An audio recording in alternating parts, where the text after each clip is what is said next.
श्रीराम जय राम जय जय राम. श्रीराम जय राम जय जय Ram. 25 August. आपण भगवंतासाठीच आलो आहोत. आपण स्वप्नात असतो तोपर्यंत स्वप्नच खरे आहे असे वाटते. त्याचप्रमाणे जोपर्यंत भगवंताचे सत्यत्व आपल्याला नीट समजत नाही तोपर्यंत हे सर्व मिथ्या असणारे जग आपण भ्रमाने सत्यच मानित असतो. जे चिरकाल राहते तेच खरे सत्य होय. आपला मार्ग चुकला आहे एवढे जरी समजले तरी सत्याकडे जाता येते. मन विषयाकडे लावून नाही समाधानाचा अनुभव येणार. समाधान जिथे बघते तो मार्ग खास चुकीचा आहे. मुंगळा गुळाच्या खड्याला चिकटतो, मान तुटली तरी सोडित नाही. त्याचप्रमाणे आपण विषय सुख सोडित नाही. याला काय करावे? जे अनुभवाने खरे शहाणे होतात ते या विषय सुखाचा त्याग करतात आणि त्यांची ही विषयाची आसक्ती सुटली त्यांनाच ते मिथ्या आहे हे प्रत्ययाला येते. आपले समाधान का बिघडते? आज आहे त्यापेक्षा निराळे असावे असे वाटते म्हणून. जो जिन्नस जिथे ठेवला आहे ती जागा सोडून आपण त्रिभुवन जरी शोधले तरी तो सापडत नाही. त्याप्रमाणे ज्या वस्तूमध्ये समाधान नाहीच त्यामध्ये कितीही शोधले तरी ते आपल्याला मिळत नाही.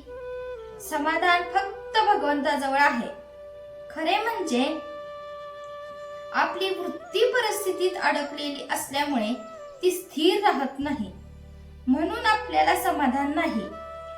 मनुष्य आहे त्या स्थितीला कंटाळून सुख मिळावे यासाठी जे करायला जातो ते शेवटी दुःखाचेच होते.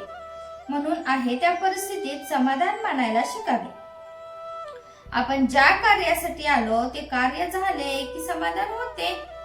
मग जोपर्यंत आपल्या कृतीने आपल्याला समाधान होत नाही तोपर्यंत आपण त्या कार्यासाठी आलो नाही असे म्हणायला काय हरकत आहे?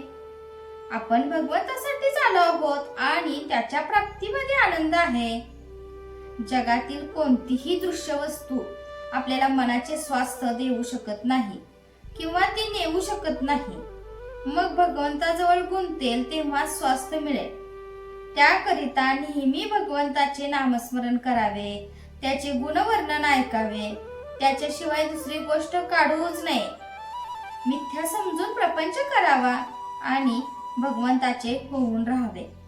नामाच्या उलट सांगतील त्यांच्यावर विश्वास ठेवू नये. कोरडा वेदांत ऐकू नये. प्रत्येक नामागणिक भगवंताची आठवण होते म्हणून नामच सर्वस्व मानावे. नामात काय आहे हे ते घेतल्यानेच सर्व काही कळून येते. तीर्थक्षेत्रात किंवा संतांच्याकडे जाऊन वस्तू मिळवायची नसून समाधान मिळवायचे असते आणि हे नामस्मरणाच्या योगानेच घडून येते. जय जय रघुवीर समर्थ. आजचे बोधवाक्य.